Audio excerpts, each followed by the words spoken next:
Tumsifu Yesu Kristo. Mungu ni mwema kila wakati. Tunaanza safari ya kiroho, safari hii ya Kwaresima, siku 40 ambapo tunaianza siku ya leo Jumatano ya Majivu. Ni safari ya kiroho, sio ile ya kusafiri kwenye nchi kavu na kwenda sijui wapi. Ni safari ambayo inaelekea ndani mwetu, safari ile inayomwendea Mungu moja kwa moja.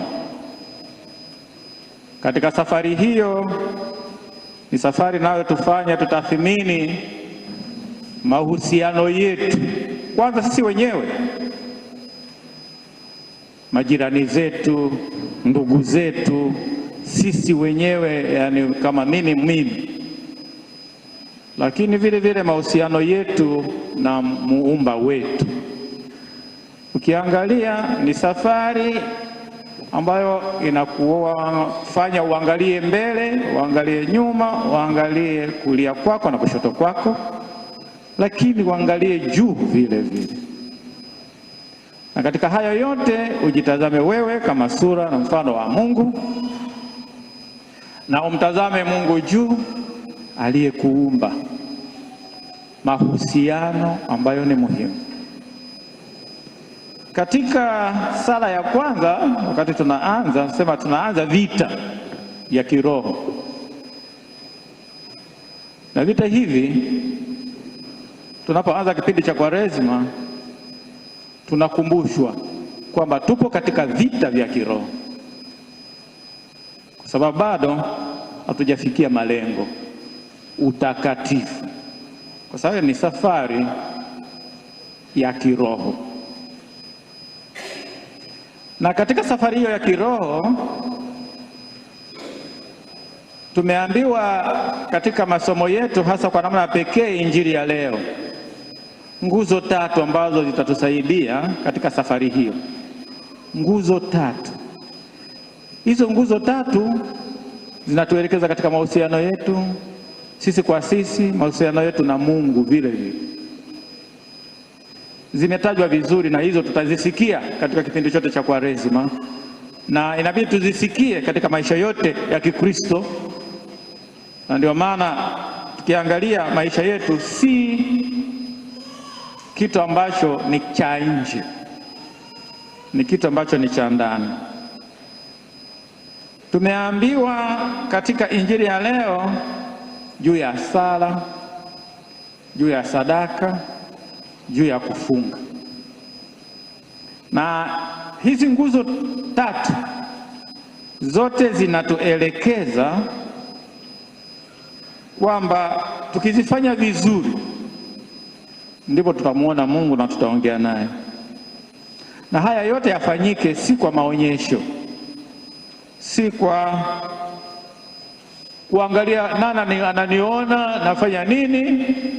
Na kwa sababu hiyo ndio maana inabidi nionyeshe haya vizuri, ila ni kati yako na muumba wako. Na ndio maana somo la kwanza bado linatukumbusha kule.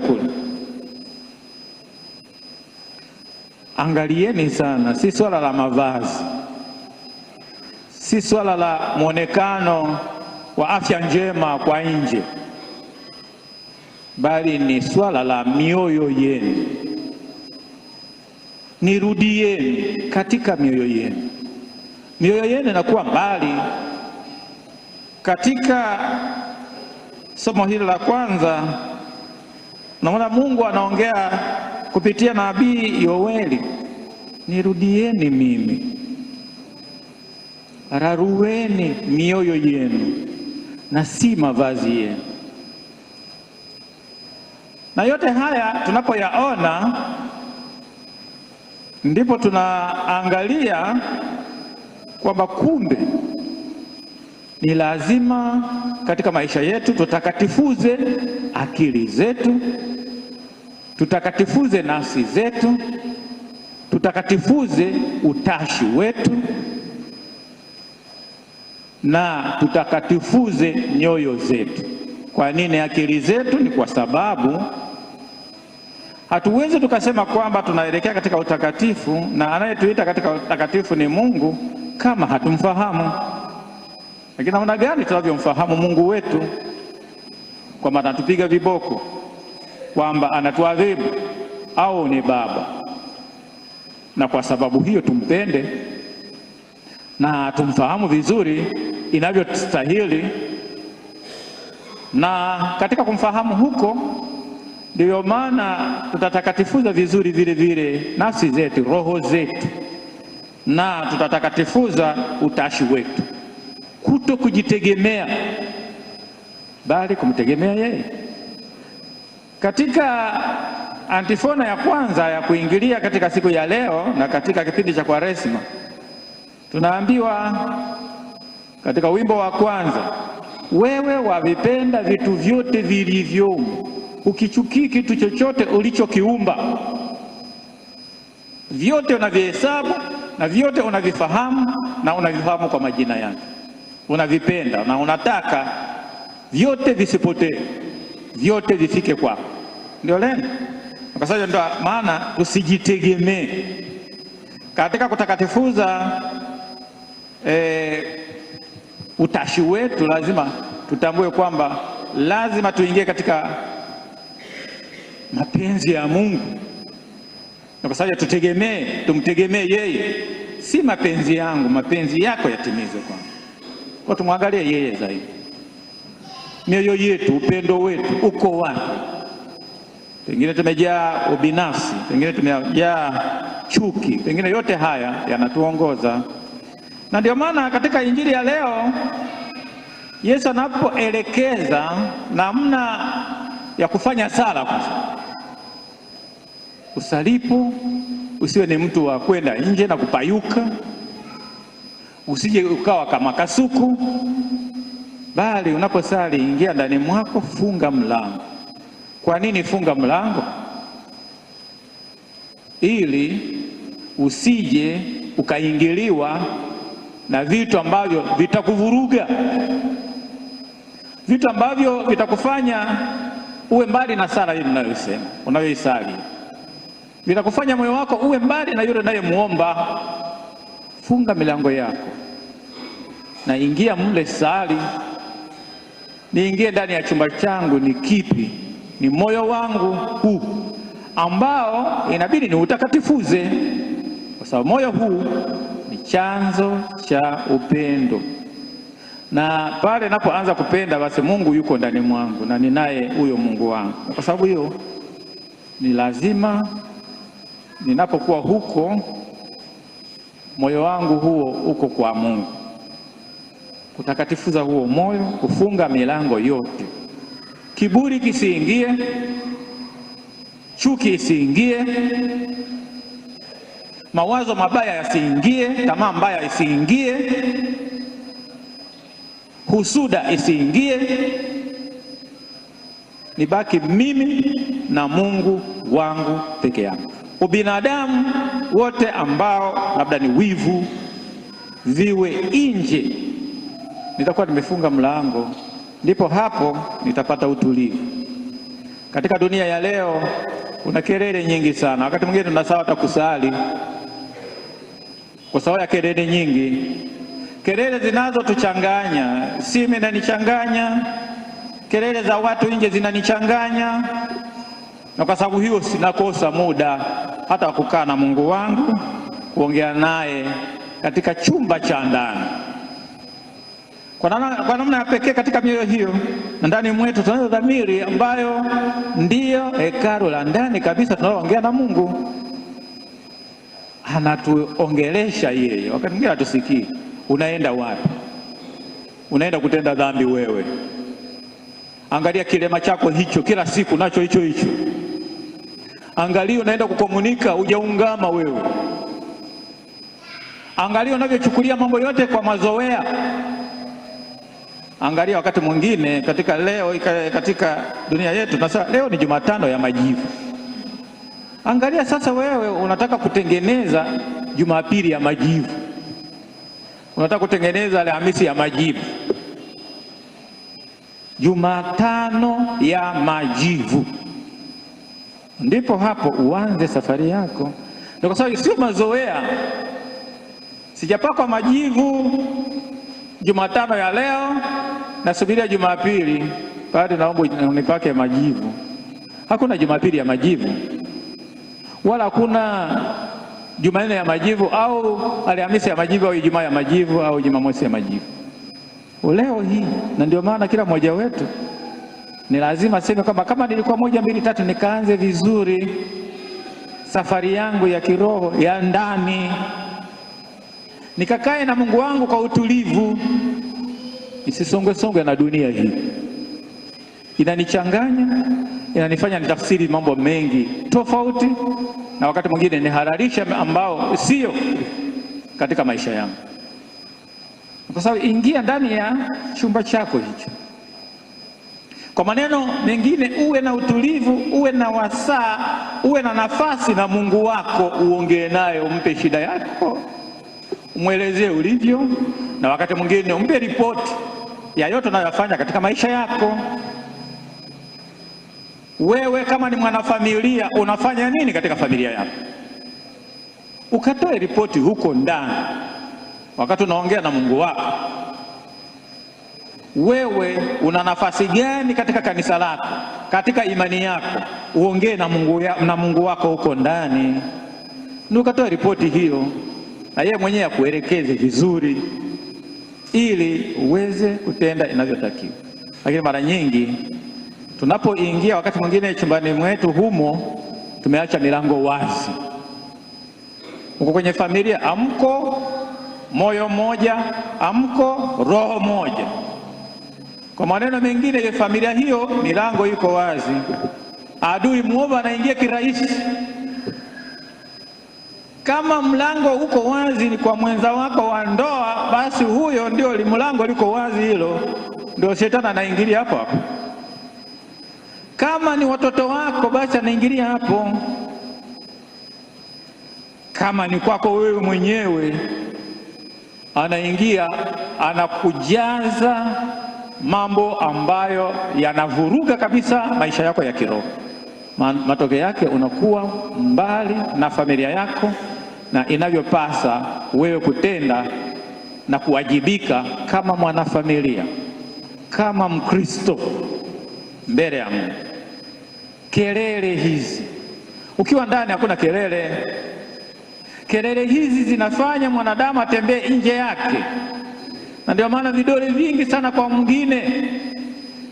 Angalia amefanya 1, 2, 3, angalia. Ukisema wewe, mbona umetukwaza? Hapana, unanionea wewe, isipokuwa ni fulani.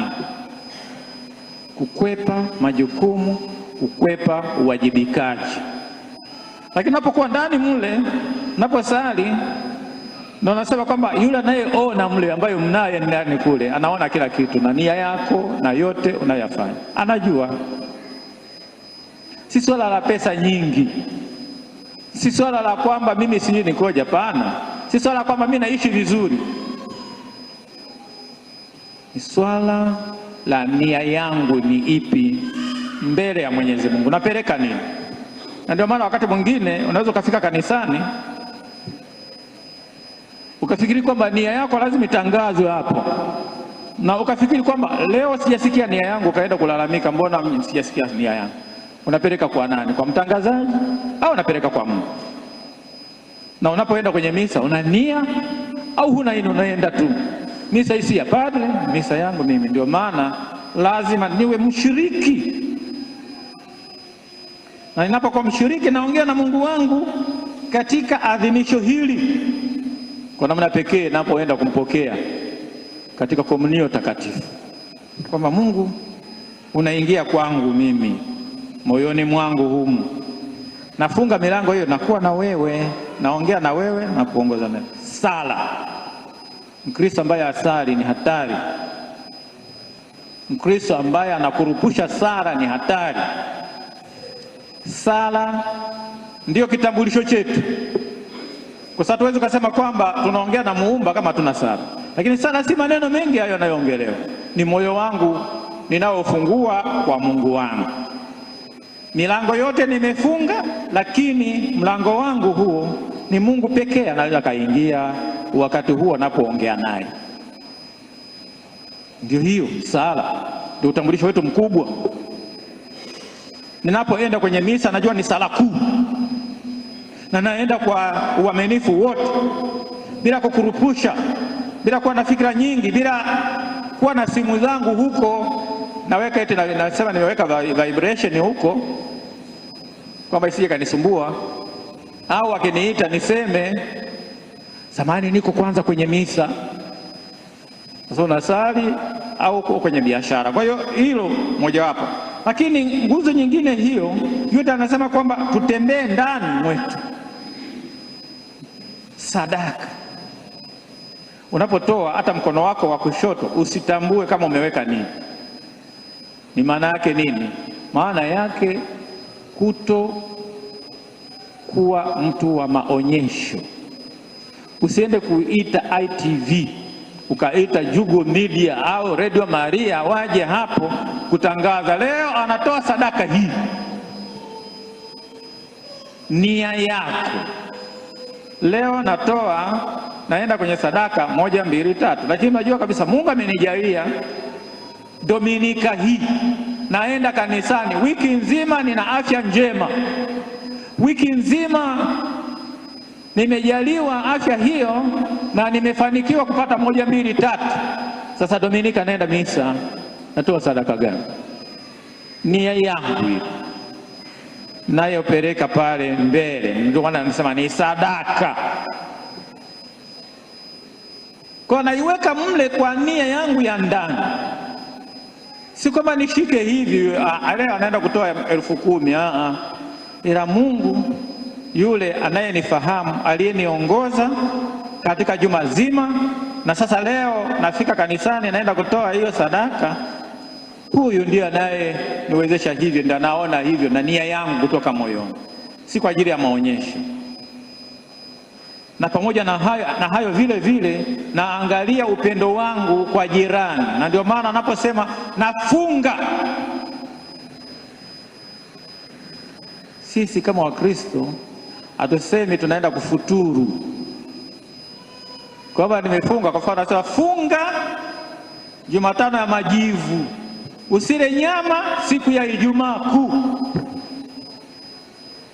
Nimefunga leo sijala, na kwa sababu sijala leo, jioni chakula kitaniona, naenda kufidia. Hapo sijafunga chochote, hapo tayari naiga tu imani ambayo sio ya kwangu, kwamba anabadilisha ratiba. Kama nibidi nile mchana nitakula jioni. Sasa nimefunga nini? Kama Mkatoliki tunaposema tumefunga, nimefunga sitakula hiki na hiki ambacho sitakula, kwa sababu namuona jirani yangu hana hiki. Naangalia katika maisha yangu, navutwa zaidi na pombe, mlevi mno mimi. Naangalia katika maisha yangu, napendelea vitu hivi mno. Lakini sasa hizi hebu niangalie katika mfungo wa Kwaresima. Sasa kufunga kunasaidia kukomesha vilema vyetu.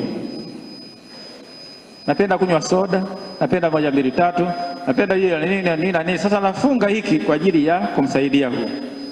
Lakini napofunga hivi, nafunga vile vile kwa sababu nataka kufisha mwili wangu, kufisha tamaa zangu ambazo zinakuwa kikwazo katika kutimiza mapenzi ya Mungu. Nafisha haya. Waingereza wanasema kwamba mortification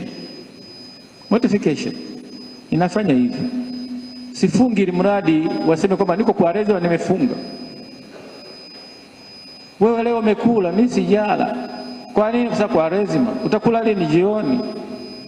Lakini jirani yako anahitaji msaada wako. Ndio maana tunaona kabisa katika hilo mojawapo ndiyo haki yake huyu mtu aweze kusaidiwa hivyo, matendo ya huruma.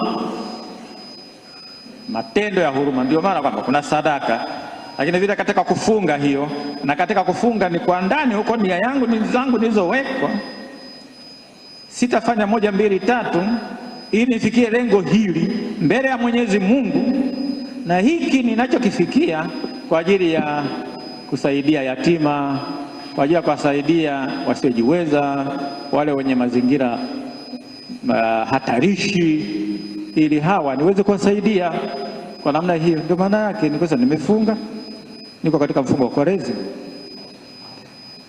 ni mtu wa sala, lakini vile katika sadaka si maonyesho. Ninapofunga kama wanavyoongea katika Injili ya si kujionyesha, kujikunjua, lakini wakati huo huo ninapomalizia hata Kwaresima yangu niko vile vile.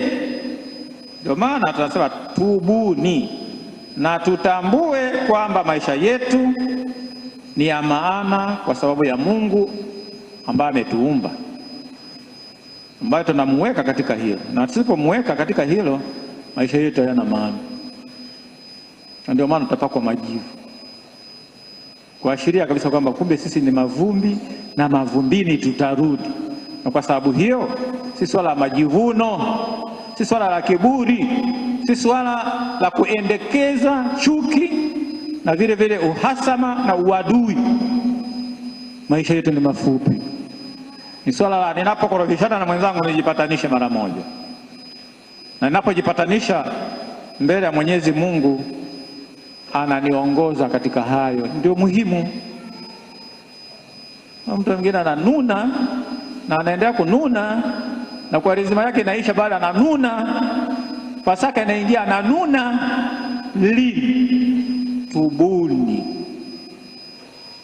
Tubuni. Na tunaposema hivi ni Yesu mwenyewe alipotuambia wakati anaanza kuhubiri habari njema. Ukisoma Injili ya Marko sura ya 1 aya 15, tubuni maana ufalme wa Mungu umekaribia. Tubuni na kuiamini Injili. Badilisha mwenendo wenu. Hebu badilisha mioyo yenu hiyo isiwe migumu, muongokee Mungu. Ndio haya tunayo yasikia katika kipindi hiki. Tunasika 40 za safari hii ya Kwaresima, na tutamsikia Yesu akijaribiwa. Lakini sisi tunajaribiwa, je, tunafika hatua gani? Tunaiga yale aliyofanya Yesu au tunadondoka kirahisi kutokana na kutokuwa tayari? Tumwombe Mungu atusaidie kila mmoja wetu. Kama tulikuwa na mazoea tuyaweke pembeni, tuweze sasa kuishi navyotupasa kama watoto wa Mungu, kuongea na Mungu kila wakati ndani mwetu. Mtakatifu Agustino anasema ingia mwako, utamkuta Mungu huko, utaongea naye, na katika humu ndani tutaunda jumuiya nzuri ya Kikristo, kwa sababu tutakutana kwa Mungu katika roho zetu, na kwa nje tutakutana kama ndugu ambao tunaishi na kutegemeana kwa sifa na utukufu wa jina lake. Tumsifu Yesu Kristo.